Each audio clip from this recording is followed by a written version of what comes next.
ನಟಿ ಸುಹಾಸಿನಿ ಅವರು 1988ರಲ್ಲಿ ನಿರ್ದೇಶಕ ಮಣಿರತ್ನಂ ಅವರನ್ನ ಮದುವೆಯಾಗಿದ್ದಾರೆ. ಇವರಿಬ್ಬರಿಗೂ ಓರ್ವ ಮಗನಿದ್ದಾನೆ. ಕನ್ನಡ ನಟಿ ಚಿತ್ರ ಶೈನಿ ಅವರು ನಿರ್ಮಾಪಕ ಗುರುದಾಸ್ ಶೈನಿ ಅವರನ್ನ ಮದುವೆಯಾಗಿದ್ದಾರೆ. ಇವರಿಬ್ಬರು ಸೇರಿಕೊಂಡು ಪ್ರೊಡಕ್ಷನ್ ಕಂಪನಿಯನ್ನ ಮುನ್ನಡೆಸುತ್ತಿದ್ದಾರೆ.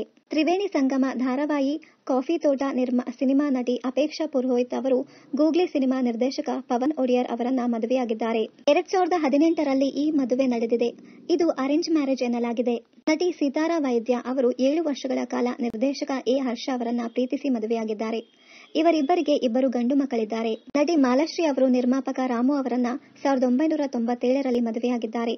ಈ ಜೋಡಿಗೆ 2 ಮಕ್ಕಳಿವೆ.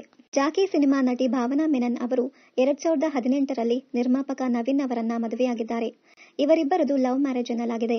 ನಟಿ ಶ್ರುತಿ ಅವರು ನಿರ್ದೇಶಕ ಎಸ್. ಮಹೇಂದರ್ ಅವರನ್ನ ಮದುವೆಯಾಗಿದ್ದಾರೆ. 1998ರಲ್ಲಿ ವಿವಾಹವಾದ ಈ ಜೋಡಿ 2009ರಲ್ಲಿ ವಿಚ್ಛೇದನ ಪಡೆದಿದೆ. 2007ರಂದು ನಟಿ ರಕ್ಷಿತಾ ಅವರು ನಿರ್ದೇಶಕ ಪ್ರೇಮ್ ಅವರನ್ನ ಮದುವೆಯಾಗಿದ್ದಾರೆ.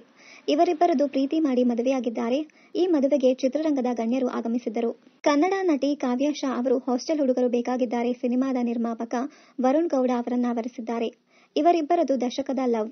2022ರಲ್ಲಿ ಜೂನ್ 9ರಂದು ಬೆಂಗಳೂರಿನಲ್ಲಿ ಇವರಿಬ್ಬರು ಮದುವೆ ನಡೆದಿದೆ. ನಟಿ ಕಾವ್ಯ ಶಾ ಹಾಗೂ ವರುಣ್ ಗೌಡ ಅವರು ಸದ್ಯ ಚಿತ್ರರಂಗದಲ್ಲಿ ಬ್ಯುಸಿಯಾಗಿದ್ದಾರೆ. ಇನ್ನಷ್ಟು ಕನ್ನಡ ಧಾರಾವಾಹಿ, ಸಿನಿಮಾ ಹಾಗೂ ಬಿಗ್ ಬಾಸ್ ಕನ್ನಡ ಸೀಸನ್ 10ರ ಡೈಲಿ ಅಪ್ಡೇಟ್ಸ್ಗಾಗಿ ಚಾನೆಲ್ ಅನ್ನ ಸಬ್ಸ್ಕ್ರೈಬ್ ಮಾಡಿ. Thank you.